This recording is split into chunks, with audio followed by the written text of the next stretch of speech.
안녕하세요. 기도하는 방법에 대해서인데요. 기도는 어떤 마음으로 하는지 알고 싶습니다. 발언을 하면서 해도 되는지요? 기도라는 말은 우리들에게 보통 두 가지 의미로 사용되고 있습니다. 다수 대중들이 알고 있는 일반적인 의미는 기도라고 하는 것은 내가 원하는 바를 이루기 위해서 나보다 힘 있는 자에게 어떤 신이나 부처님이나 용왕이나 산신이나 어떤 존재에게 간절하게 빌어서 그들의 힘을 빌어서 내 원하는 것이 이루어지도록 하는 것, 이것이 기도다. 즉 소원 성취하는 게 기도다. 이런 뜻을 가지고 있습니다. 그래서 오늘 많은 사람들이 하다가 어려우면 기도를 해야 되겠다. 전에는 기도를 한 지 잘 되더니 요새 기도를 안 했더니 나태해지는 거구나. 이런 의미로 많이 쓰죠. 그래서 오늘 또 불교적으로 말하면 팔공산 가파이에 수많은 사람들이 소원 성취를 위해서 기도하고 있고 또 5대 정물보궁이라 해서 거기에 가면 소원 성취가 잘 된다. 즉 영음이 있는 도량이다. 이렇게 불리죠. 영음 있는 도량이란 게 뭐예요? 원하는 바가 빨리 성취된다. 이런 얘기죠.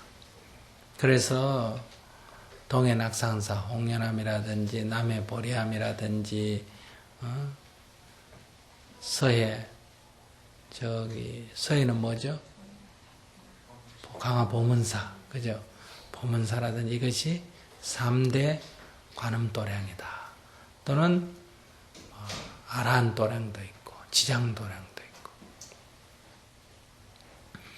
이런 기도도량이라고 불리는 것은 영음하다고 알려진 것이고 영음하다는 뜻은 내가 바라는 바를 거기 가서 간절히 빌게 되면 소원 성취가 이루어진다. 이런 곳이라고 말할 수 있습니다. 이것이 우리가 보통 말하는 기도의 의미입니다. 그러나 이런 기도는 이 세상에서 널리 행해지고 있고 불교뿐만 아니라 다른 종교에서도 행해지고 있고 또 그렇게 기도를 해서 소원 성취를 한 사람도 많이 있습니다. 그래서 우리가 영업록이라는 게 있지 않습니까? 불교에도 영업을 하든 그렇게 해서 병을 고쳤다, 잃어버린 사람을 찾았다, 또는 사업이 잘 됐다, 이런 많은 것들을 얘기하고 있습니다. 또 다른 종교, 기독교 같은 데서는 그런 경험들을 간증이다. 이래서 이런 예배가 있을 때마다 한 사람씩 나와서 간증을 하죠.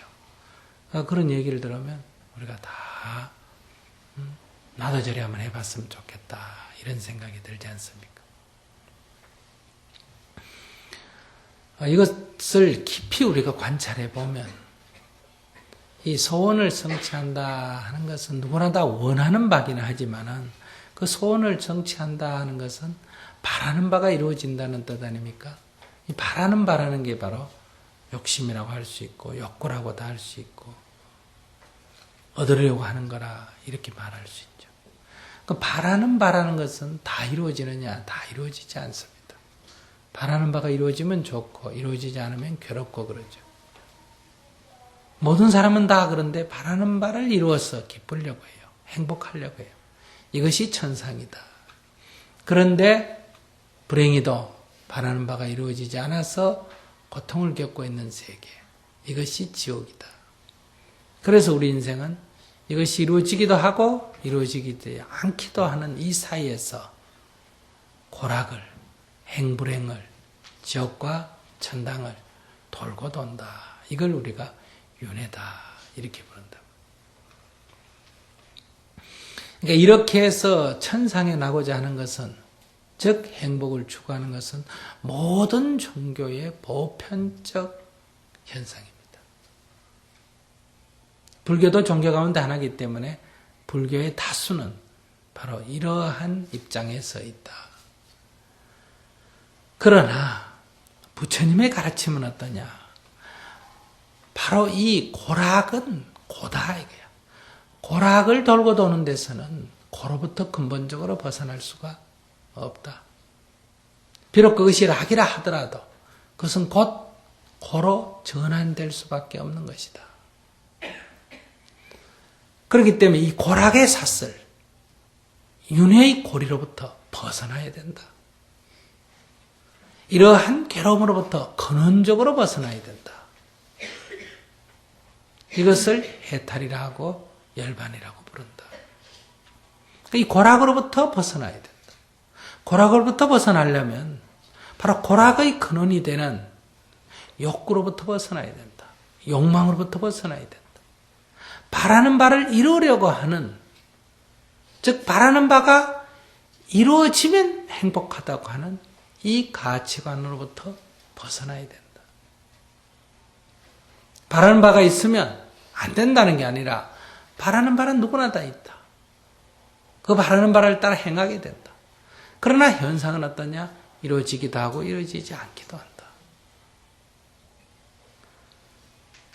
이루어지지 않아도 하나의 좋은 일이고 이루어져도 하나의 좋은 일이다. 만약에 이루어지기를 원한다면 이루어질 수 있는 조금이라도 더 가능성을 높여주는 그런 이치를 파악하고 그에 따른 실천을 해라. 이게 인과법의 원리다. 그런데 다수는 어떻게 생각하느냐?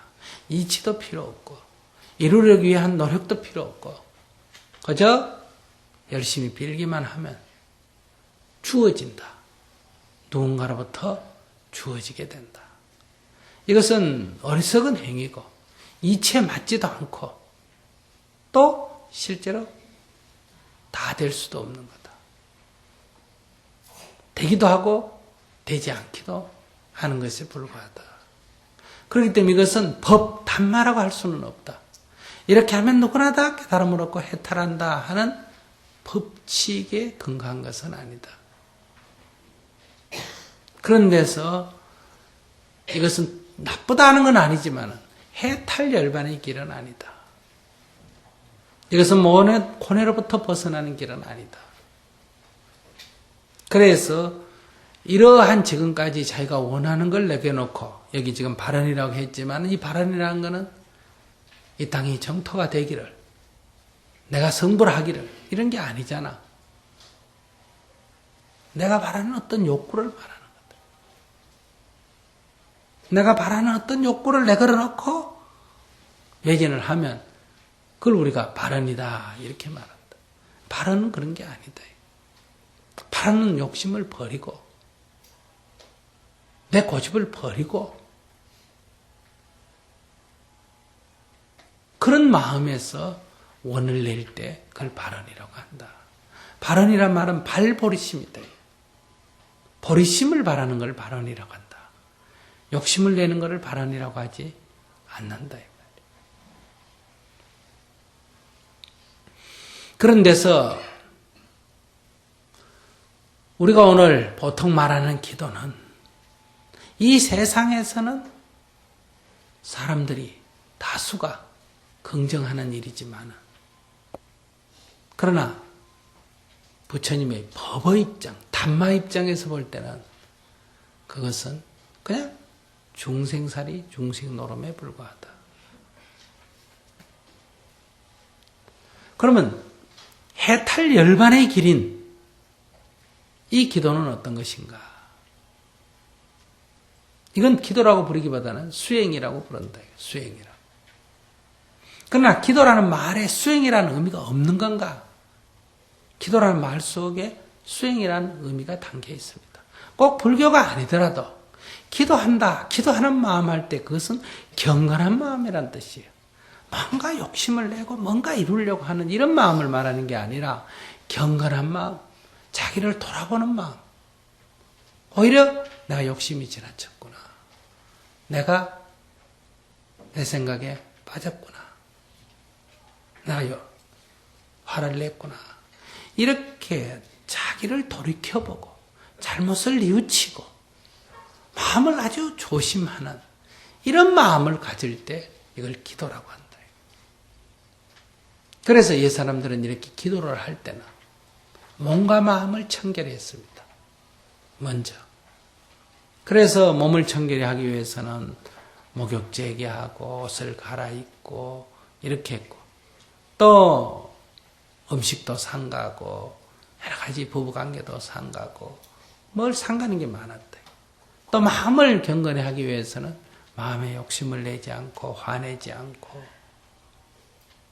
이렇게 해서 몸과 마음을 경건히 하다. 몸과 마음을 아주 조심한다.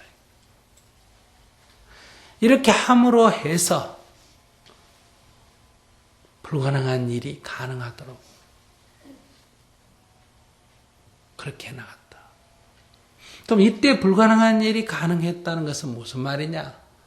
바깥 세상이 내가 원하는 대로 됐다는 의미도 좀 있지만은 그거보다는 내가 바깥 세상에 대한 요구가 낮아지거나 놓여지기 때문에 마음속에 있는 모든 괴로움이 없어지고 사물을 있는 그대로 볼 수 있기 때문에 결과적으로는 우리가 세운 소원의 방향대로 일이 되기가 훨씬 쉬워진다. 이렇게 경건한 마음, 돌이켜보는 마음. 이럴 때는 반드시 뭔가를 삼간다. 유명한 간디 같으면 이렇게 번뇌가 많고 일이 잘 안 되고 힘들면 단식을 해요. 지하실에 가서 일체 사람을 만나지 않고 일주일, 밀주일, 열흘간 단식을 한다. 일체 음식을 먹지 않고 그렇게 다 명상을 하게 되면 내가 욕심으로 하는 것, 어리석게 하는 것, 성질을 내가 하는 것 이런 건 다 없어진다. 그리고 정말 해야 될 것, 그 배고픔 속에서도 꼭 해야 될 것, 밥 먹어야 되겠다 이게 아니라 자 배가 부르니까 우리가 뭐든지 욕심을 내는데 배가 고파가지고 거의 죽을 정도가 됐는데도 정말 내가 민족을 위해서, 민족의 독립을 위해서, 세계 평화를 위해서 이런 생각이 들겠어요? 배가 고픈 사람이 배고픈 생각밖에 안 하고 어떻게 하면 먹을 수 있을까 이런 생각을 한다. 이런 속에서도 놓여지지 않는 간절한 원이 있다면 그것은 이런 상황에 흔들리지 않게 된다. 이렇게 자기를 탁 무장을 시키고 아주 순수하게 만들어서 그래서 밖에 나와가 운동을 한다. 그럼 첫째, 자기 내에 이 오락가락 하는 것을 없애서 자기 결심을 단단히 하고 두 번째는 그렇게 힘있게 밀고 나가기 때문에 대중이 금방 통일을 하게 된다. 여러분들 주위에 같이 있을 때 누가 할까 말까 망설일 때 하고 탁 확신에 차서 합시다 이렇게 할 때 하고 영향받는 게 서로 다르죠. 이 경건히 해야 된다. 경건히. 바로 그 경건히 한다는 것은 자기를 돌이키고 자기를 뉘우치고 자기를 돌아보고 거울에 비춰보듯이 이렇게 하기 때문에 이것은 이미 수행의 단계다 이래 말할 수 있어요. 그래서 우리가 수행이란 말만 안 쓰고 기도란 말도 같이 병용해서 쓴다. 기도문이다. 수행문이라 그래야 되는데 기도문이라고 쓰거나 백일 기도한다 이런 말을 쓰지만은 정토에서 쓰는 기도는 이 후자적 관점이에요. 즉 수행이란 말과 동일한 의미로 사용되는 거다. 이렇게 수행하는 사람들은 우선 사물을 있는 그대로 봐야 됩니다. 그리고 법칙을 발견해야 돼요. 그래서 그 법칙에 따라서 실천을 함으로 해서 그 결과가 나올 수밖에 없는 인연 과보의 법칙에 맞게끔 그렇게 정진하는 것을 우리가 정법에 귀한 자들의 기도다, 수행이다 이렇게 말할 수가 있다. 그러니까 이렇게 수행할 때는 뭐 해주세요, 뭐 해주세요. 우리 아들은 이번에 대학시험 걸리게 해주고 누구는 어떻게 해주고 이런 거 붙이면 안 돼. 이걸 발언이라 그러는데 이 욕심이에요. 이런 거 붙이지 마라. 오히려 아들이 공부한다고 얼마나 힘들까. 농땡이 치면 농땡이 치는 것도 그것도 힘든 일이에요. 그걸 이해하고 현실에 맞게끔 지도해주고 용기를 북돋아주고 이렇게 해나가는 게 실질적으로 돕는 일이다. 그런 걸 하는 거를 우리가 기도다 이래 말할 수가 있습니다. 그래서 기도를 하면 영험이 있습니다. 욕심을 하지 않고 오히려 맑은 정신으로 밝은 눈으로 하게 되면 원의 성취가 더 쉽고 빠르죠. 원의 성취는 무조건 버리라가 아니라 그 원을 성취하기 위해서는 그 일이 되도록 실질적으로 해라 이거예요. 여행으로 하지 말고 누구 힘을 빌려서 하려고 하지 말고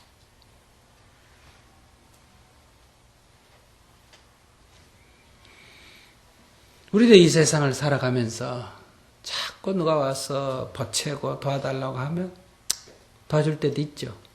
근데 그렇게 도와주는 것은 작게 도와줍니다. 거지가 와서 달라 그러면 푼돈 주지 않습니까? 그러나 자기 스스로 꾸준히 하는데 그 어려움을 극복하고 하는 걸 옆에서 보고 저 사람 좀 도와줘야 되겠다. 이렇게 내 스스로 마음에서 발심을 할 때는 100원 주고 1000원 주고 이래 안 한다 이게. 오히려 진짜 도움이 될 만하게 지원을 하지. 인간도 이렇대, 인간도. 그러니까 이런 푼돈 갖고 자꾸 그걸 하지 말고 크게 자신이 원하는 바가 성취될 그런 길을 가야 된다. 이것이 우리가 바람직한 기도다 이래 말할 수 있습니다. 그 다음에 해탈열반의 길은 이런 것마저도 중생을 교화하겠다, 이 땅을 정토회로 만들겠다는 이런 것마저도 집착하면 안 된다는 거예요. 좋은 것에도 집착해서는 안 된다는 거예요. 그 정도 돼야 해탈할 수가 있다.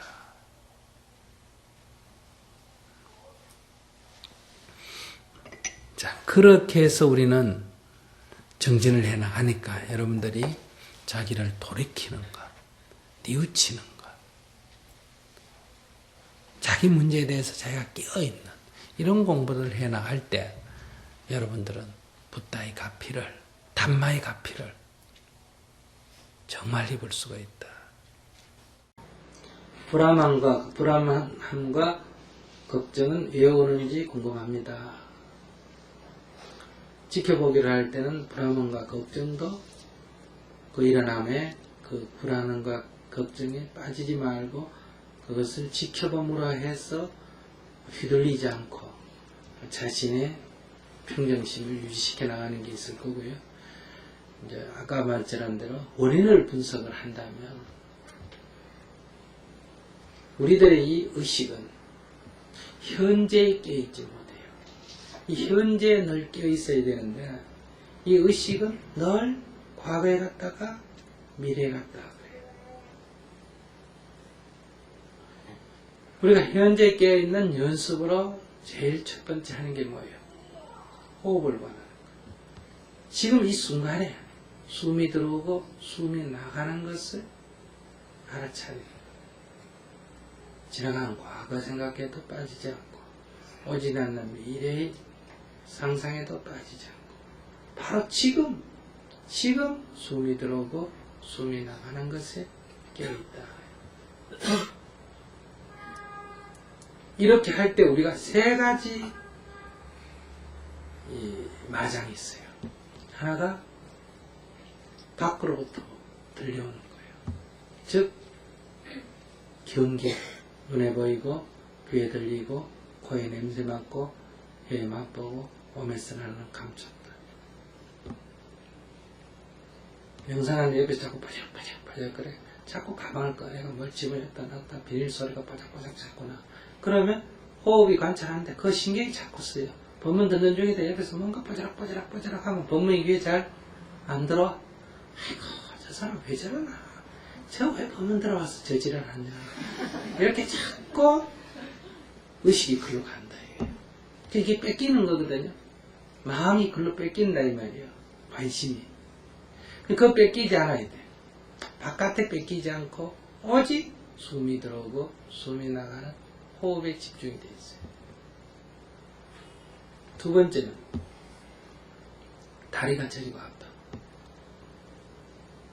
그럼 그 다리가 저리고 아픈 것에 마음이 자꾸 갔어. 주뼈가 왜 아직도 안 끝나나? 패야 되나? 패버릴까? 좀 더 참을까? 좀 이따 치겠지? 저 중이 조는 거 아이가? 이렇게 계속 그 다리의 저림으로 인해서 그 자꾸 마음이 뺏긴다. 거기서 일어나는 여러 생각들의 마음을 뺏겨. 이것이 몸의 감각에 마음이 뺏겨. 세 번째가 이제 생각에 마음이 뺏기는 거예요. 이렇게 앉아있으면 지나간 과거의 생각이 자꾸 떠올라. 특히 눈을 감고 있으면 더해. 옛날 기억이 자꾸 떠오르는 거예요. 그러면 그 꼬리를 물고 또 꼬리를 물고 또 꼬리를 물고 또 꼬리를 물고 꼬리를 물고 자꾸 이게 일어나는 거예요. 그렇지 않으면 미래에 대한 생각이, 어떤 계획이, 플랜이 이래야 되겠다, 저래야 되겠다, 이러면 되겠다, 저러면 되겠다, 막 좋은 아이디어까지 해서 온갖 게 머리에 떠올라. 그러면 앉아 5분 가라는 건 가버리고 언제 그 계획 생각을 참 청가집을 짓다가 하고 다시 돌아올 때가 있다.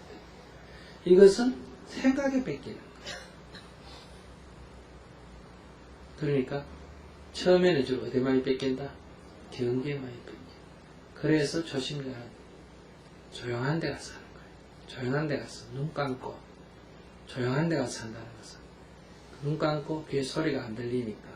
그리고 거기 무슨 고기 굽는 냄새가 있는 것도 아니고 뭐 먹어가면서 하는 것도 아니고 누가 옆에 와서 건드리는 게 아니니까 이 바깥으로는 장소를 고요한 데 선택하면 이 바깥으로부터는 뺏길 일이 별로 없죠. 두 번째 이제 뭐에 많이 뺏기냐? 몸의 감각이 많이 뺏겨. 조금만 참으면 다리가 아파가지고 그 다리 아프냐 늘 물어보면 다리가 아픈데 이 다리가 아픈 게 제일 문제. 허리가 아프다, 어디가 아프다. 이런 거친 감각이 지나가면 그때도 물론 번뇌는 똑같이 일어납니다. 근데 아픈 것이 심할 때는 번뇌는 부차적이니까. 그 다음에 이제 이런 것들이 좀 제어가 되면 그 다음에 뭐가 치성하냐? 번뇌가 치성하냐. 그게 주로 지나간 과거의 생각이에요. 주로 여러분들이 앉으면 이렇게 평소에 자기가 괴롭다, 괴로움이 참 많은 사람이다 하는 사람은 이 명상을 해보면 자기가 늘 지나간 과거가 계속 떠오릅니다. 옛날에 상처 입었던 거, 뭐 어쨌든 거, 어릴 때 국민 초등학교 다닐 때 선생님한테 손바닥 맞은 것부터 떠오릅니다. 그러니까 이런 것들에 자꾸 사로잡히죠. 그래서 우리가 지금도 우리가 여기서 부모가 우리를 위해서 얼마나 했느냐 이런 얘기를 하거나 이렇게 옛날에 자기 어려웠던 거에 해당되는 얘기를 제가 법문을 하면 여러분들이 감정이 그때로 끌려가죠. 그때로 끌려가서 그것이 마치 지금 일어나는 것처럼 되기 때문에 눈에 눈물이 나고 이렇게 된다. 그 다음에 미래에 대해서 늘 생각이 미래에 대해서 앉아요. 지금 사는 게 큰 문제가 없는데 앞으로 남편이 죽으면 어떡할까? 애가 크면 방이 부족한데 어떡할까? 내가 늙으면 그때는 어떡할까? 지금은 괜찮지만은 제가 크면 어떨까? 이렇게 늘 미래에 대한 어떤 생각들이 떠올라. 그러면 마음이 어떠냐? 초조하고 불안해지. 근심 걱정이 생겨요. 그래서 여기 물은데 불안함과 근심 걱정은 왜 오는가? 이것은 생각이 늘 현재에 있지 않고 늘 미래가 있어요. 그러면 마음이 어떠냐? 초조하고 불안해지고 근심 걱정이 늘 일어나는. 그럼 어떻게 하면 이 초조 불안 근심 걱정에서 벗어나느냐? 그냥 미래에 대한 생각을 놔야 돼요. 미래의 생각에 빠진다 하는 것은 미래가 마치 현재에서 일어나는 것처럼 본인이 현재를 갖고 와서 꿈꾸는 것과 똑같은 거예요. 그러니까 마음이 불안하고 초조해지는 거예요. 그래서 바로 호흡관을 한다면 호흡에 끼어 있으면 그것은 사라집니다. 또 우리 몸에서 일어나는 감각에 끼어 있어도 거기에 집중되어 있어도 이것은 사라지죠. 미래에 대한 생각이 일어나든 과거의 기억이 되살아나든 놔두는 거예요. 일어나면 안 된다가 아니고 놔두고 현재에 집중한다.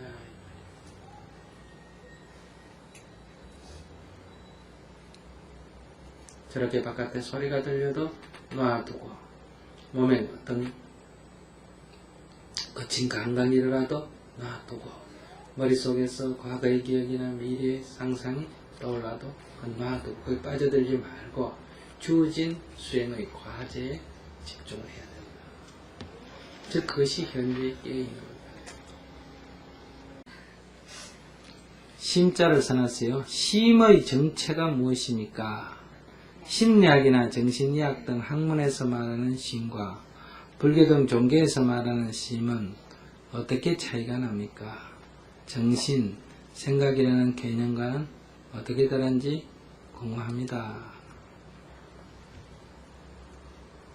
이건 나도 대답할 수가 없는 게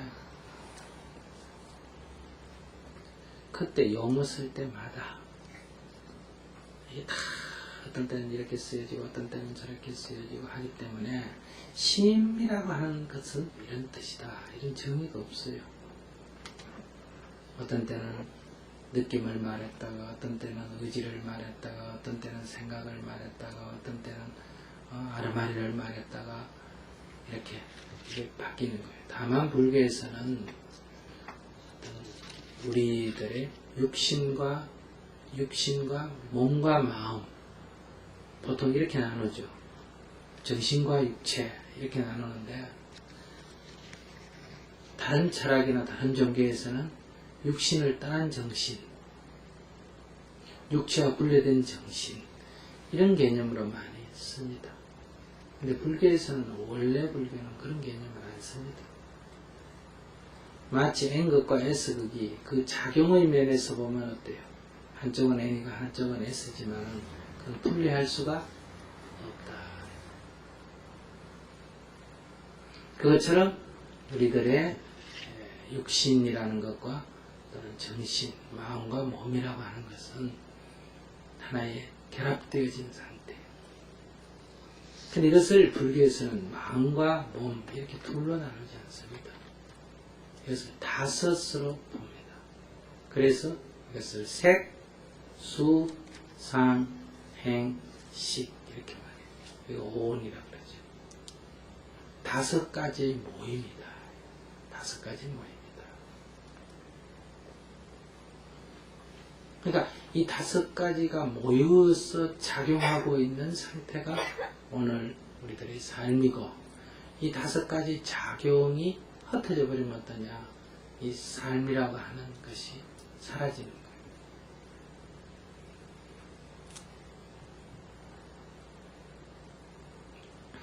그러니까 우리가 말하는 이 필링이라고 하는 것은 몸에서는 감각이죠. 여기서 몸을 기초로 하고 있어요. 우리들의 생각이라고 하는 것도 그 정보가 뇌에 저장이 되어 있다 나오는 거죠. 이게 또 몸을 기초로 하고 있어요.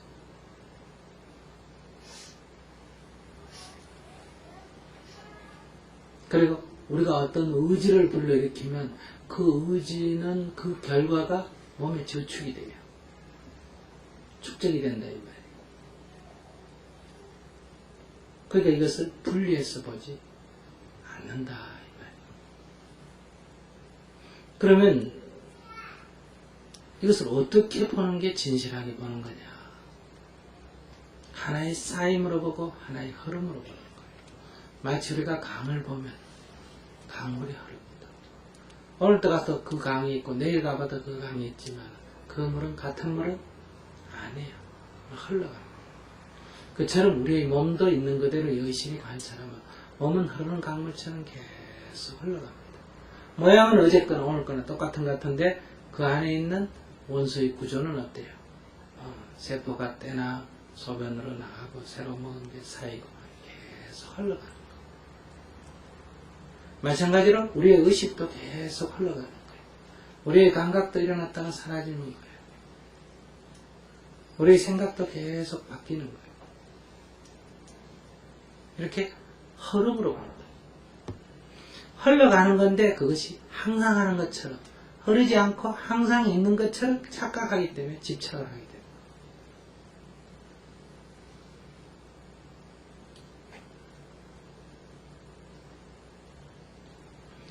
이렇게 감각은 일어났다가 사라지는 건데 그것이 항상 있는 것으로 착각하고 집착하고 있기 때문에 현 실제는 그러지 않는데 잘못 알고 있으니까 뭐가 생긴다? 고가 생기는 거예요.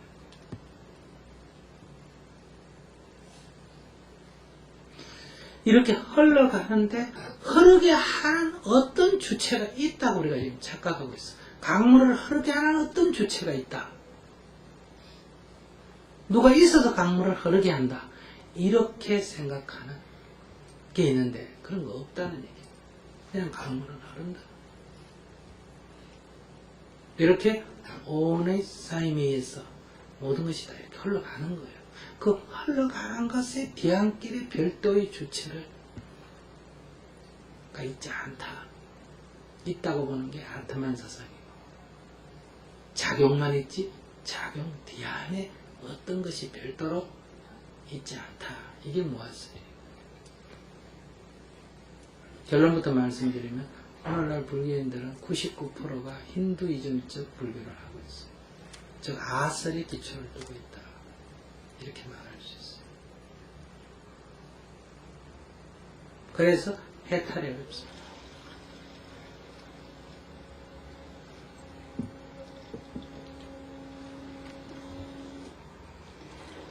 그러니까 이렇게 흘러가요. 그러니까 흘러가는 줄 알아야 돼. 이 무상한 줄 알고 고인 줄 알고 무한 줄 알아야 돼. 이게 깨달아요. 무상인 줄 알고 무한 줄 알고 그걸 이렇게 듣고 지식으로 아는 게 아니라 자기 몸을 마음을 관찰해서 실제로 그런 것을 체험을 해야 된다. 그래서 증득을 해야 돼요. 그러면 집착할래야 집착할 것이 없어집니다. 우리가 어느 순간 딱 집착할 때는 착각을 하기 때문에 집착을 하는 거예요. 저도 마찬가지고 여러분도 마찬가지고.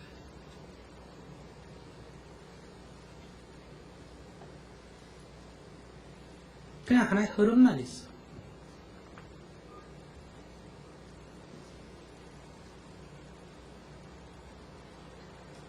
그래서 삼법일이 뭐예요? 재행무상, 재법무와 일체 개고잖아.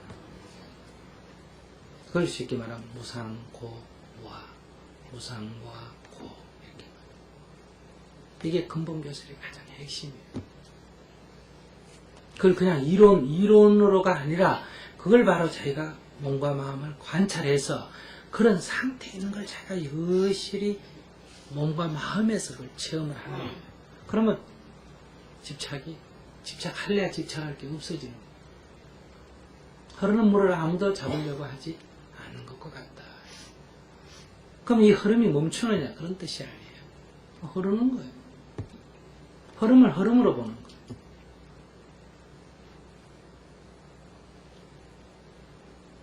그러니까 여러분들이 아까 일어나는 생각의 흐름도 잡잖아요. 과거의 기억을 빠진다는 건 과거의 기억을 잡는 거고 미래의 생각을 잡거나 이 육신에 집착을 하거나 이 몸에서 일어나는 감각의 좋고 나쁨에 집착을 하거나 이런 것도 다 흐름을 잡는 거거든요.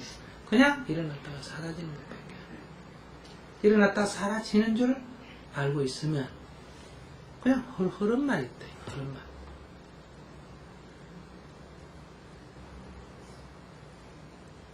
그럴 때 어디 집착이 붙을 근거가 있겠어요. 근데 우리는 이 순간순간 그런 걸 놓치죠.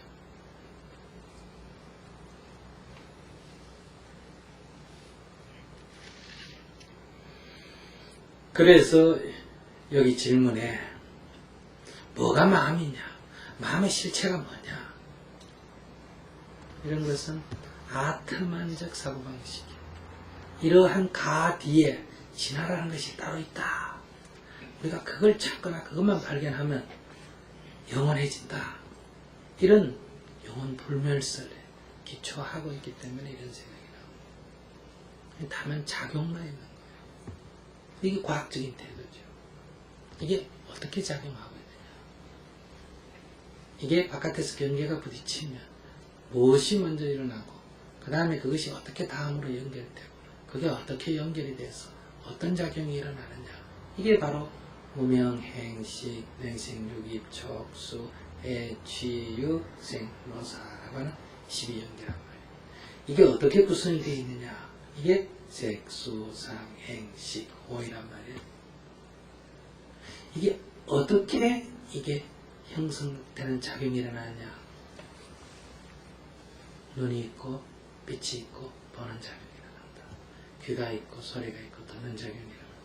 코가 있고 냄새가 있고 맡는 작용이 일어난다. 혀가 있고 맛이 있고 맛보는 작용이 일어난다.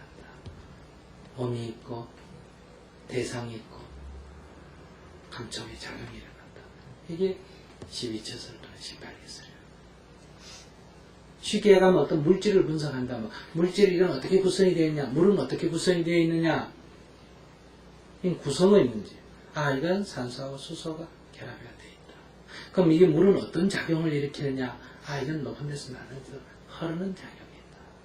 이렇게 물질에 대한 구성을 분석해서 구성에 대해서나 그것의 작용에 대해서 온전하게 이해함으로 해서 물을 우리가 필요한 대로 유용하게 쓸 수 있는 것처럼 이 뭔가 마음을 온전하게 이해하는 거예요. 구성은 어떻게 되어 있고 작용은 어떻게 하고 어떻게 일어나고 어떻게 되느냐 이걸 온전하게 이해하는 거예요. 그래서 이렇게 형성되어진 식이 바로 6가지 식, 이게 표면의 식이고 그것이 정보가 사라지지 않고 쌓여서 저 창고에 하나도 빠짐없이 모여있다. 그게 아리아식이에요. 그 아리아식이 요즘 말하면 잠재식이다, 무의식이라고 할 수 있겠죠. 그럼 바깥의 경계가 우리가 올 때 이 필링이 왜 일어나느냐? 바로 무의식이 바깥 경계에 반응을 일으켜요. 그러니까 업식이 경계에 부딪히면서 업식에서 일어나는 반응이 필링이에요. 쾌불쾌예요. 그 쾌불쾌의 이 행위 거기에 다시 반응을 하는 거예요. 쾌는 좋다, 불쾌는 싫다. 그럼 이 좋다, 싫다면 다시 또 의지가 거기에 반응을 일으키는 거예요. 좋은 건 갖고 싶고 싫은 건 버리고 싶고. 그래서 말과 행위가 일어나는 거예요. 일어나면 그 다음에 또 그 종자가 그 열매가 맺혀서 또 쌓여서 또 이 창고에 쌓이게 돼요. 그러니까 또 반응을 하니까 엄격하게 말하면 우리의 삶이라는 건 뭐다? 업의 흐름에 불과한 거. 여기에 자유는 없어요. 어떻게 하면 이 흐름의 이 속박된 이 윤회의 흐름으로부터 내가 자유로워질 수가 있냐? 이걸 잘 알아야 아 이게 좋다 싫다가 일어나도 그 결과가 나쁘면 행하지 않는 여기서 내가 행하지 않는 거예요. 담배가 피우고 싶지만 건강이 나쁘다고 알아서 끊어버리고 안 피우는 거예요. 이 계율이에요. 그리고 그러한 반응이 일어날 때 그러면 이렇게 피우고 싶다 하는 것은 그 담배의 냄새에 쾌 반응이 몸에서 일어난 거예요. 그걸 알아차려서 이 쾌 반응이 일어날 때 내가 그것을 피우고 싶다로 감정 개입을 안 시키는 거예요. 그게 비파사나예요. 그게 바로 소위 말하는 선정을 닦는 거다. 삼매단 말, 그 알아차려. 그렇게 해서 그러면 그러한 감각들은 일어났다가 사라지는 거야. 다만 일어났다가 사라져. 그걸 우리가 한 대 피워야 피우고 싶은 욕구가 어떻게 됩니까? 사라지죠. 그죠? 좀 있으면 또 욕구가 일어나고 그걸 해버리면 다시 사라지는데 이것을 안 피워도 놔놓으면 어때요? 한마디로 말하면 지랄을 하다가 상관을 안 해버리면 어때요? 사라져. 애가 막 장난감 사다가 아우성을 칠 때 사주면 울음을 뚝 껐지. 근데 안 사주면 막 한마디로 생깡자를 다 피워. 근데도 계속 나눠보면 어떠냐? 여기 멈춰. 사줘서 해결하는 것도 있지만 내버려 둬버리면 돼. 그래서 서양에서는 애들 9시 딱 되면 딱 잡아갔대요. 자기 방에 침대에 딱 넣어버리지. 울든지 말든지 장난감만 던져주고 문 닫아버립니다. 우리는 거기에 개입하지만 일체 개입을 안 하지. 그럼 지가 실컷 울다가 온갖 짓 하다. 그러니까 누가 봐야 우는 것도 효과가 있지. 아무도 안 보면 효과가 없다는 걸 애가 아나 모르나? 알아. 그래서 엄마가 같이 가다가 넘어져서 애가 무릎을 다치면 그건 막 죽는다고 난리지만 자기 혼자 어디 가서 넘어져가 무릎을 다치는데 주위에 아무도 없다면 조금 울다가 어때? 피가 절절 흘러도 그냥 옵니다.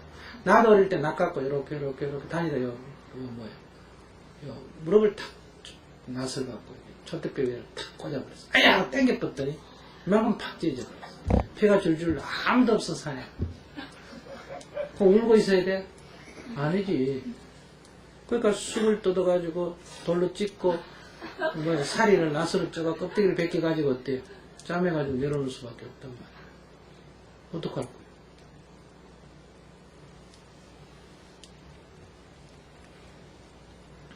그러니까 거기에 냉정이 있단 말이에요. 그러니까 그 알아차림, 즉 선정을 닦는 이유가 거기에 있는 거예요. 그 마음이 그 뺏기질 않아야 돼요. 그러면 이게 치성했다가 사라지는 거예요. 그럼 이 치성했다가 사라지는 걸 한두 번 경험하면 어때요? 이건 꼭 먹이를 줘야 사라지는 게 아니고 어떤다? 일어났다 그냥 사라지는 거예요. 나눠면. 그러니까 다음엔 지켜보는 거예요. 이제. 전에는 그 끌려가서 먹이를 줘야 이게 해결이 되는데 이제는 안 주는 거예요. 그럼 가만 보는 거예요. 일어났다 사라지긴 일어났다 사라지긴 일어났다 사라지는 거예요. 그러니까 여기에 한번 이걸 체험하게 되면 안 끌려들죠. 설령 끌려들어도 금방 하고 다시 돌아오죠. 그러면 이게 자꾸 세력이 약해지는 그게 이제 업장 소멸 비파사나에서. 그럴 때 중요한 건 이렇게 소멸하는 건 선정이고 이걸 냉정을 유지하고 이걸 알아차는 산매고 바로 깨달음이란 뭐냐면 그것의 감각이 결국 원리가 있어. 그건 뭐다? 일어난 건 다 뭐한다? 사라지는 거다. 그 이치를 알아차리는 게 무상이에요. 그 감각이라는 것은 쾌든 불쾌든 결국 다 뭐다? 고의 뿌리예요. 그러니까 고다. 그것에 일어나고 사라짐의 그 업의 흐름의 뒤안에 별도의 주체는 없다. 그냥 작용만 있다. 이게 무아예요. 그걸 체험을 한다고.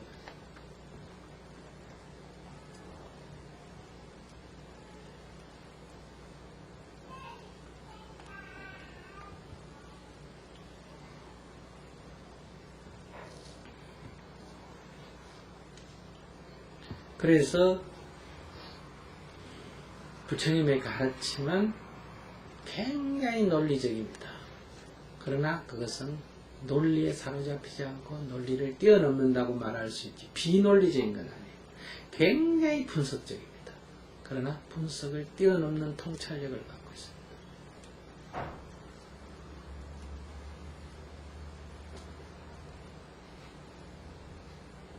그렇기 때문에 이렇게 애매모호한 식으로 설명한 건 사실은 없어요. 다만 여러분들이 그런 마치 과학을 연구하듯이 사물을 분석하고 원리를 찾고 그에 맞게 살아가든 하고 이런 태도들이 대부분 없잖아, 그죠? 막연히 살지 않습니까? 되는 대로. 그러니까 뭐 그런 사람은 그냥 이 문제 해결이 잘 안 돼요. 그래서 우리가 조금만 정신을 차려서 보면 불법에 감동을 하는 이유는 거기에요. 그럼 그건 다 이렇게 체험할 수가 있는 거예요. 한꺼번에 안 돼서 그러지. 막연한 게 아니라는 얘기예요. 근데 오늘 우리는 막연하잖아요.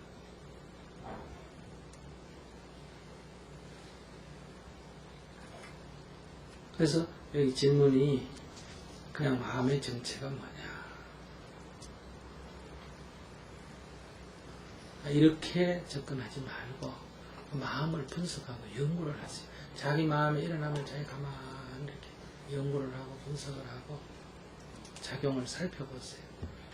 어떻게 이게 작용하는지. 그리고 부처님 교리를 또 가져와서 보면 나는 두 개가 붙은 걸 하나로 봤는데 딱 그 12연계에서 그걸 분리해놨어. 감정으로만 감정이 일어나는 걸로 봤는데 그것이 느낌이 먼저 일어나고 감정이 거기에 연계되는 두 개의 불씨들이 탁 부딪혀서 불이 일어나고 거기에 숙이 가서 딱 불을 붙여온다 이 말이에요. 그렇게 분석이 되어 있을 때 자기를 다시 다 깊이 이걸 관찰을 하면 이게 그게 한꺼번에 이렇게 뭉뚱그려서 있던 게 이게 분석이 된다. 음식을 먹는다. 그러지만은 이걸 분석을 해보면 입에 들어가서 씹고 목구멍으로 넘기고 위에 가서 소화가 되고 다시 장에 가서 소화가 되고 흡수가 되는 이런 것들 한마디로 뭉뚱그려서 먹는다고 하지만 그 안을 그 용어를 그 내부를 분석하면 이렇게 몇 단계로 나눠진단 말이에요. 그것처럼 우리들의 마음의 작용이 이렇게 분석해보면 성격도 다르고 작용이 순서가 있다. 그러니까 거기에서 어디에서 내가 그것을 멈추느냐. 이렇게 우리가 알아서 처음에는 격정이 일어나더라도 거기 빠지지 않는다. 두 번째는 격정이 일어나지 않도록 한다. 그 다음에 격정이 일어나지 않는 게 바로 다음에는 감정이 일어나지 않도록. 근데 필링이 일어나지 않도록 이건 안 돼요. 필링은 업식에 있어서 일어나는 거니까. 그럼 여기에 감정이 개입 안 되면 이 업식은 점점 소멸하기 때문에 이제 멸수, 수가 멸한 상태. 이 수가 일어나지 않는다 이 말이에요. 그게 이제 아라한이에요. 그러니까 나머지 작용은 이런 노력해서 관찰해서 일어나는 제어해야 되는 게 아니라 저절로 안 일어나죠. 근데 그것들을 우리가 하나를 놓치면 다음 단계에서 알아차리고 그걸 놓쳐도 그 다음 단계에서 알아차릴 수 있는 거예요. 그래 이제 이렇게 공부하는 데서 대승은 어때요? 또는 직관은 어때요? 그거 통찰로 그 전체를 해서 어디서 알아차리냐 이게 중요하지 않고 그냥 놔버리는 거예요. 알아차린 대로 놔버린다. 뒤에 알아차리면 잘못되고 앞에 알아차리면 좋고 이런 생각도 놔버리고 바로 오는 대로 받아들이는. 이래서 이제 그 공부법이 조금씩 차이가 있지만 다 그걸 기초로 하고 다음 공부가 나온 거지 이 기초 없이 일어난 건 아니에요. 저는 부모님께 불효한 마음에 늘 정말 이 좋은 법을 부모님이 살아계셨다면 정말 손붙들고 와서 정말 부처님께 또 우리 스승님께 안내하고 싶은 마음이 지금도 간절합니다.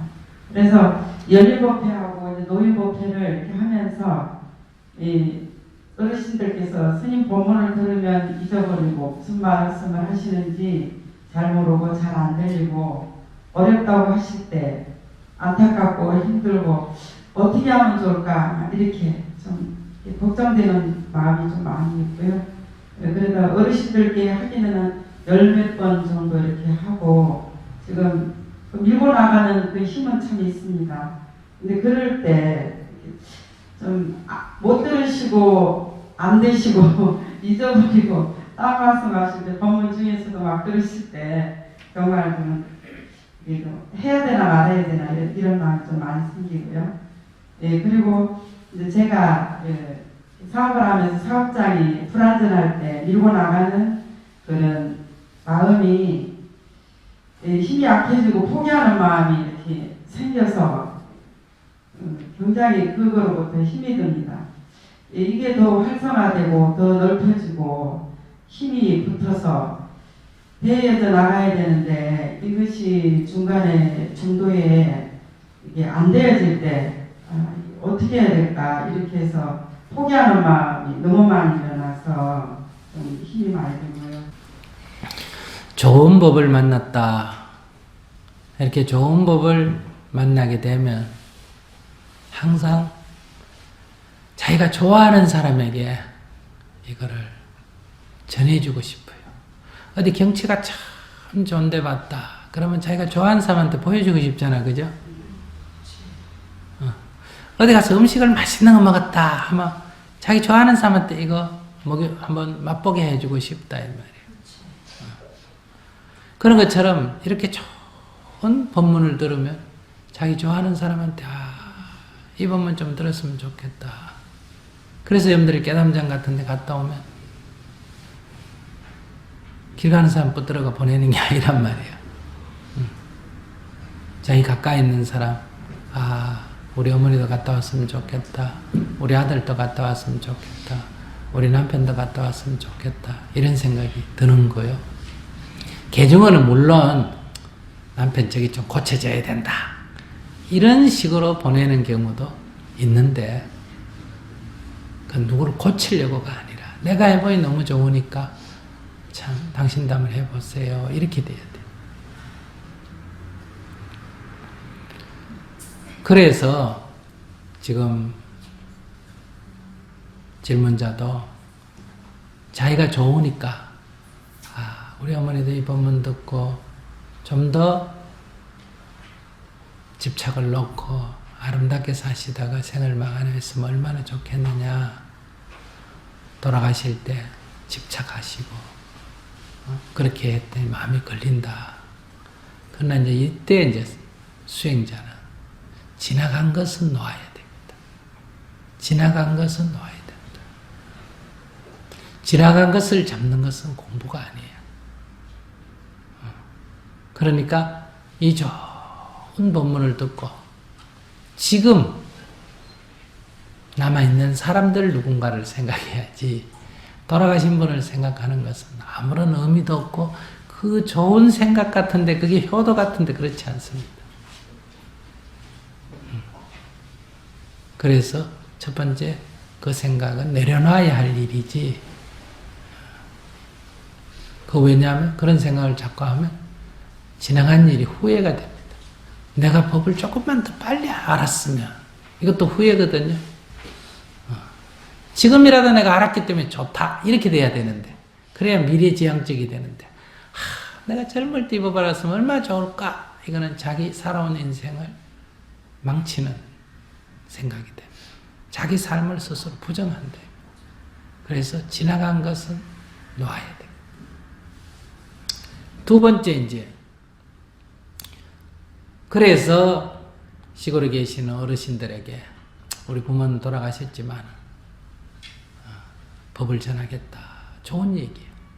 그러니까 부모님 들었으면 얼마나 좋을까 이런 생각하지 말고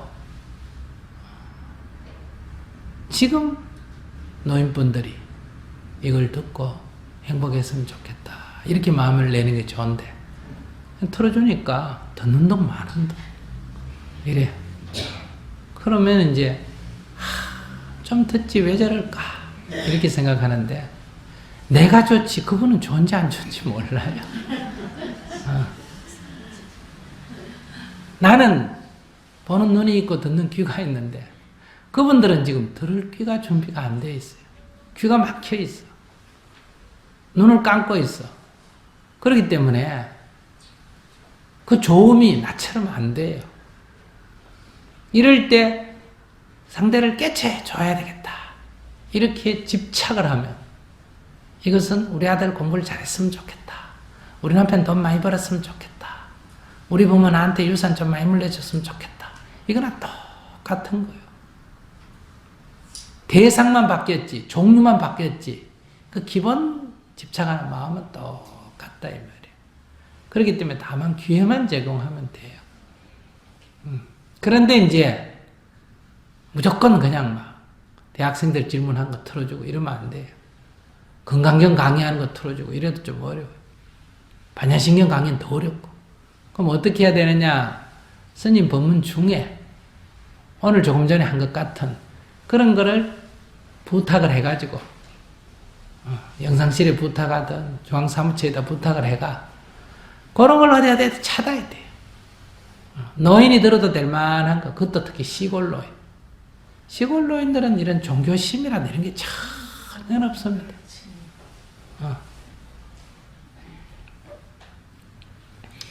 그런 걸 찾아가지고 틀어주고, 그 중에 한두 마디 알아들으면 다행이고, 못 알아들어도 그냥 넘어가야 돼요. 거기다가 기억까지 하기를 바라는 거는 말이 안 돼요. 그냥 그때 조금이라도 듣는 동안에라도 기분이 좀 좋았다. 그 정도면 대성공입니다. 그러니 세상을 보는 눈이 딱 좁아져 있기 때문에 눈으로 봐도 보이지 않고 귀로 들어도 들리지 않습니다. 그래서 원효대사께서 이런 사람들을 위해서 무슨 공이 어떻고 대선 귀신노이 어떻고 그렇게 안 된다. 그래서 저 사람들은 뭘 좋아하나 보니까 광대가 와가지고 뭐라고 춤을 추고 노래를 하니까 거저 저하가 박수치고 좋아하더라는 거예요. 그래서 원효대사가 그걸 딱 보고 저렇게 해야 되겠구나. 그래서 자기 아는 게 아무 소용없어. 아는 소리 100번에 100번 아무 소용이 없어. 다 버려버리고 표저부 하나 들고 1인 광대극을 했단 말이야. 1인 쇼를 했단 말이야. 원맨 쇼를. 그리고 노래를 부르고 춤을 추고 그러니까 모여가지고 박수치고 좋다고 해그랬단 말이야. 그 가운데 아무 내용 없은 광대하고 똑같죠. 거기에 바로 남아미타불 관세음보살을 부르더라. 그래서 쓸데없이 이 세상에 집착을 끊고 좋은 일이든 나쁜 일이든 그저 남아미타불을 부르더라. 이렇게 가르쳤다.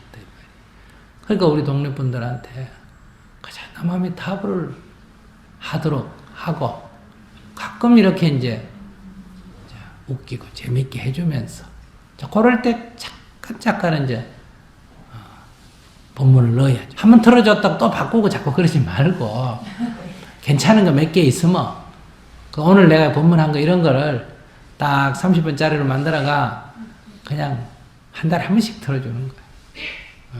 그럼 들을 때 또 좋다 했다 또 잊어버려. 다음에 틀면 젊은 사람 같으면 저 전번에 틀었잖아. 그런 소리 안 해요. 이거 좋다 하고 또 들어요. 그렇게 해서 근게 맞아야 돼. 그 인연에 맞아야 돼. 그렇게 첫째 내가 노력할 건 그거고 그 다음에 그게 없으면 이제 없는 대로라도 틀어줘요. 안 넣는 것보다 나으니까. 그리고 그 반응은 중요시하면 안 됩니다. 졸아도 그냥 두고 안 들어도 그냥 두고 딴소리 해도 그냥 두고 잊어버렸다 해도 그냥 두고 잊어버렸다고 아이고 어떻게 다 기억합니까? 법문은 그 기억하는 거 아닙니다. 괜찮습니다. 안 듣고 딴짓해도 그래도 그거 와가지고 법문 듣겠다고 오란다고 와 있는 것에도 굉장한 사람 아니에요. 딴 사람 오지도 않습니다. 그렇게 해서 다 이렇게 조금씩 물들어갑니다. 그래서 우리 두북에 그 같은 시골에 계셔도 그 법문 어쨌든 한 달에 한 번씩 들어오는 사람은 지금 안 오는 사람하고 차이가 많이 나죠. 스님에 대한 태도도 차이가 많이 나고 절에 가도 차이가 많이 나고 버럭 그거 다 배우는 게 있어요. 그래서 욕심내지 말고 하세요. 돌아가신 부모는 딱 놓고 부모의 생각이 있다면 남의 부모 동네 사람에게 할 것. 동네 사람 할 때는 할 뿐이지 집착을 하면 안 된다. 부모님 살아 계신다면 부모에게 다 법문을 전한 그런 일은 절대로 안 일어나고 부모하고 싸우게 됩니다. 이 좋은 법 전해줬는데 우리 엄마가 이거 안 듣고 딴짓하면 싸웁니다. 아시겠어요? 이 동네 사람이 안 들으니까 그래도 넘어가지.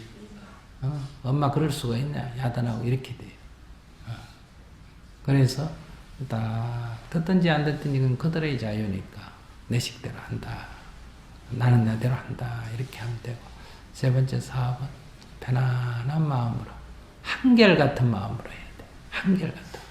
하늘에서 비가 내리는데 중생은 다 제 그릇 따라 양식을 얻는다. 이런 말이 있어요. 하늘에서 보배의 비가 내리는데 중생들은 다 제 그릇 따라 양식을 얻어간다. 그러니까 이렇게 법회를 열었는데 여기서 크게 얻어가는 사람도 있고 적게 얻어가는 사람도 있어요. 그럴 때 그 덕이 부처님 덕이냐 스님 덕이냐 아닙니다. 다 자기 덕입니다. 자기가 마음의 문을 연 사람은 기쁨을 얻고 조금 열면 조금 얻고 아직도 못 열면 얻음이 없고 이렇게 되는 거예요.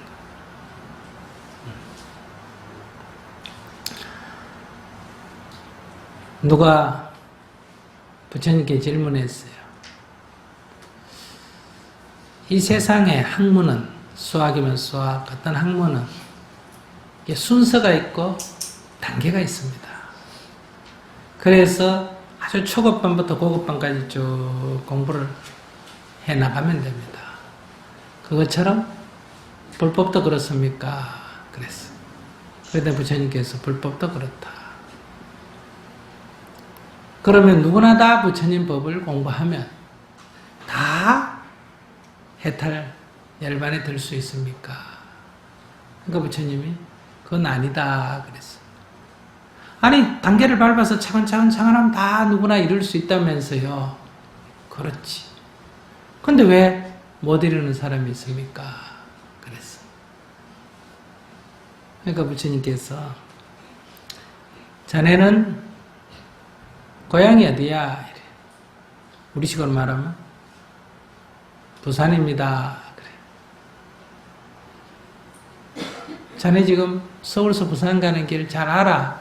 잘 알죠. 비행기를 타고 가면 어디 가서 어떻게 타고 가는지, 기차를 타고 가면 어디서 어떻게 가는지, 승용차로 가려면 어떻게 가는지, 버스 타고 가려면 어떻게 가는지. 제가 고향에 뭐 여러 번 다니는데 잘 알죠. 그럼 어떤 사람이 부산 가려면 어떻게 가느냐 자네한테 물으면 자네는 다 가르쳐 줄 수 있나? 예, 다 가르쳐 줄 수 있죠. 그러면 자네한테 물은 사람은 누구나 다 부산을 가는가? 그거야 아니죠. 왜? 가르쳐 줬는데 안 가는 사람도 있고 이렇게 가르쳐 줬는데 저렇게 가버린 사람도 있는데 내 가르침도 그와 같다. 나는 깨달음의 경지에 이르렀기 때문에 누구나 다 그 깨달음의 길로 나아갈 수 있는 방법을 일러줄 수가 있다. 그렇다고 누구나 다 깨달음에 이르는 건 아니다. 왜냐하면 그들이 그 가르침에 따라 가는 자도 있고 가지 않는 자도 있고 또 그 가르침대로 행하지 않는 자가 있기 때문이다. 이렇게 말했어요. 물론 부처님이 바른 법을 일러줬기 때문에 이것이 우리에게는 큰 기회예요. 그러나 그곳에 가고 안 가고는 각자 자기 몫이다 이 말이에요.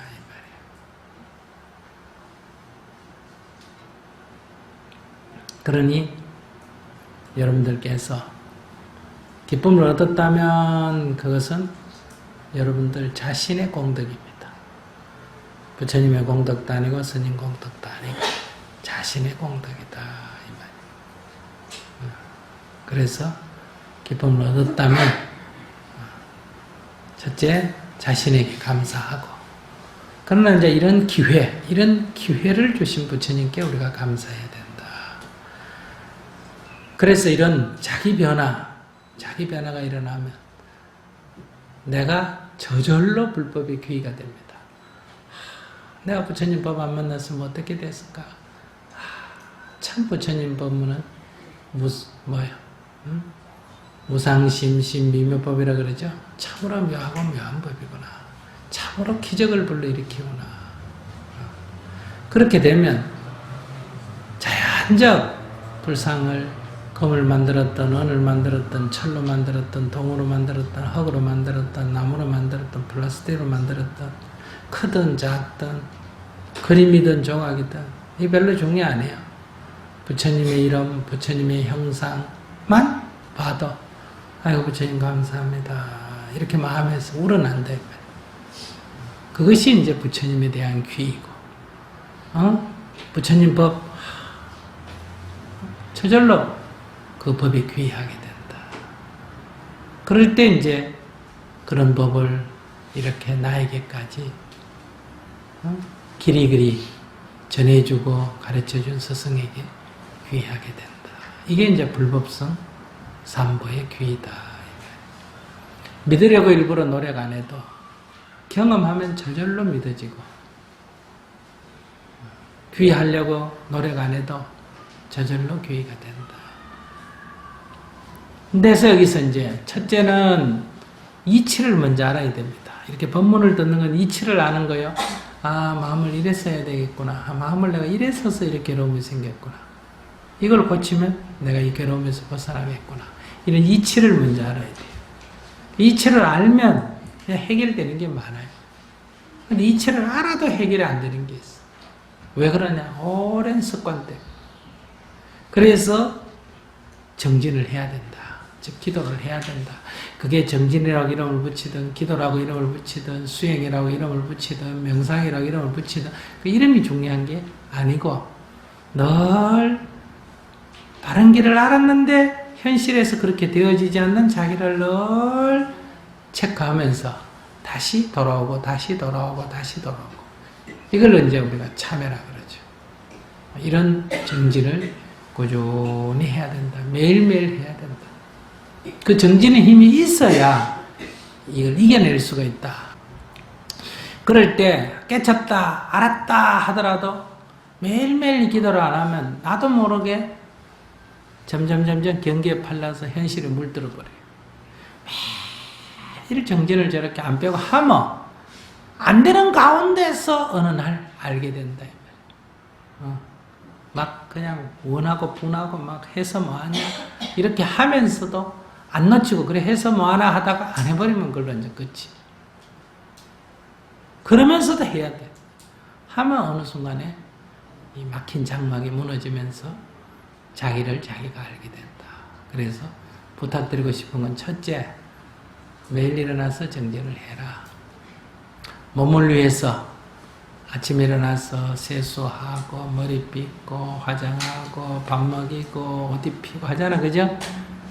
그것에 10분의 1 노력만 해도 이 행복을 가져오는 이 마음을 닦는 것, 이걸 위해서 1시간 투여를 해. 눈 딱 뜨자마자 여기에 제일 먼저 투자를 해라. 그래서 아침에 일어나서 1시간 정진을 하라. 그 다음에 두 번째는 우리들의 이 번뇌의 쓰레기, 이거 머리에 꽉 차있기 때문에 매일매일 치우는 것 같은데 매일매일 어지러지는 게 더 많습니다. 그래서 해도 끝이 없어. 밑빠진 독에 물 붓기 같아. 그러니까 어느 날 날 잡아가 확 좀 치워버려야 돼. 그게 바로 깨달음의 장이다, 이 얘기. 그래서 한 4박 5일 시간 내에 가서 집중적으로 이 고의 뿌리, 번뇌의 뿌리가 뭔지를 살펴서 좀 큰 쓰레기를 좀 걷어치워버리면 좀 정진하기가 쉬워진다. 그냥 방 안에 쓰레기가 가득 차 있으면 엄두가 안 나요. 사람이 수행할 용기가 안 나. 해봐야 안 돼. 근데 좀 확 좀 치워버리고 나면 그래도 되겠다 하는 자신감이 좀 생긴다, 이 말이에요. 그래서 깨달음장을 한번 다녀와라. 매일매일 기도를 하는 사람도 다녀와야 되고, 다녀오면 그날부터 시작해서 매일매일 정진을 해야 된다. 이런. 그렇게 해서 자기를 아름답게 갖고 가야 된다. 화장한다고 아름다워지는 거 아니에요. 화장보다도 10배 더 자기를 아름답게 가꾸는 법이다. 예쁜 옷을 입는 것보다, 귀걸이를 다는 것보다, 높은 자리에 앉는 것보다도 가장 자기를 아름답게 가꾸는 법이다. 그렇게 해서 여러분들이 지금까지 어떻게 살았든, 남편이 어떻게 했든, 아내가 어떻게 했든, 자식이 어떻게 하든, 부모가 어떻게 하든 그건 그들의 인생이고, 나는 그 가운데서 나부터 행복해야 된다. 근데 이제 여러분들이 그들을 시비해서 괴로워하다가 그들을 놔버리고 나 혼자 다 정진해서 내가 기뻐졌어. 그래서 이제 기쁨을 말했는데, 내가 아까 두 사람의 그 기쁨의 얘기를 들으면서, 아이고, 또 있다가 괴롭겠다, 이런 염려가 들었어요. 왜 그럴까? 내가 놔버려서 기뻤다 하는 것보다, 그랬더니 남편이나 자식이 바뀌었더라, 여기에 또 재미를 붙이더라고. 얘기를 들어보면. 그거 위험한 거야. 그러면 좀 더 바뀌었으면 하는 게 이제 뒤따라 붙습니다. 알았어요? 지금은 조금 바뀌어도 고마운데, 안 바뀔 거라고 생각했는데 바뀌긴 고마운데, 바뀌는 걸 보고는 아이고 기도네 좀 더 열심히 하면 좀 더 바뀌겠다, 이렇게 돼요. 근데 기도를 열심히 했는데도 그게 좀 바뀔 것 같더니 안 바뀌어. 그럼 이제 또 성질이 납니다. 그래서 남편이나 자식이나 주변이 바뀌니까 기쁜 건 사실이지만은 그것으로 기쁨을 삼는 것은 위험하다. 무슨 말인지 아시겠어요? 그래서 건강경에 나 좀 구제해 주세요. 그러니까 부처님께서 너가 일체 중생을 구제하라, 이렇게 말했다. 그러나 너가 일체 중생을 구제에 마쳤다 하더라도 한 중생도 구제를 얻은 바가 없다. 이게 중요한 말이에요. 남 바뀌기를 원했는데 그것이 도리어 나에게 큰 고통이다. 내가 정말 행복하기를 원한다면 남을 바꾸려고 하지 마라. 나를 바꿔라. 나를 바꿔서 내가 참 행복했어. 그런데 어느 순간에 보니 주위도 조금 바뀌는 것 같아. 이야, 기적이 일어났다. 일어나는 순간 다시 마음이 딱 돌아가서 주위가 변하는데 그 재미가 딱 붙어버려요. 그러면 이제 정진을 열심히 했는데도 도로 괴로워져.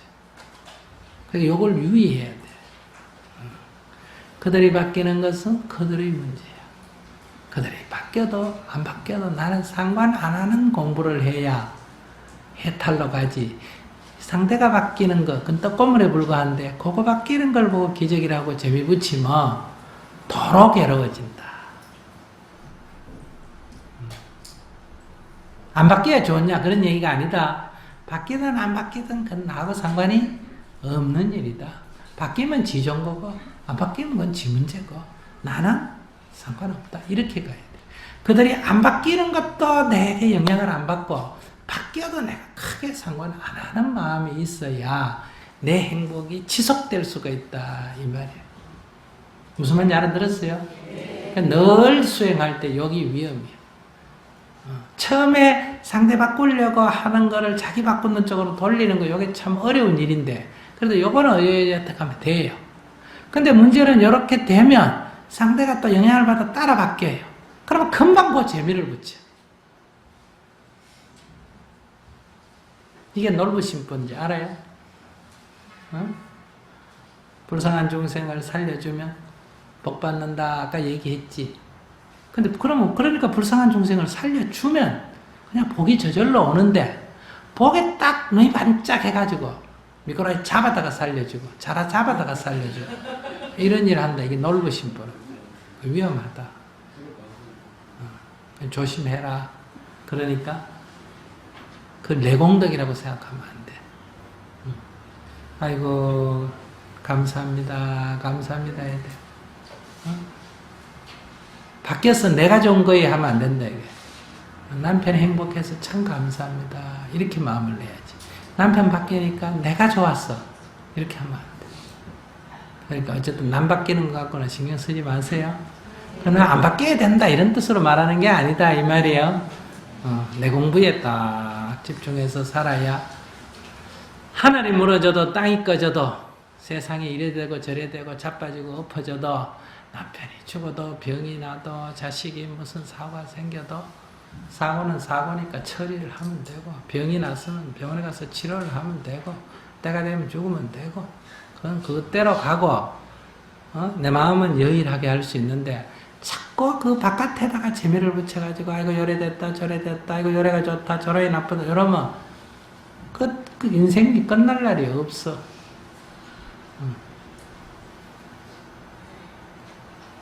그래서 자기 공부에 더 집중을 해라. 그러면 나도 모르게 어느 날 아침 일어나 보니 세상이 바뀌어 있다. 이런 일이 생깁니다. 알았어요? 자, 그러면 그동안에 수고들 많이 하셨어요. 네. 정신 열심히 하세요.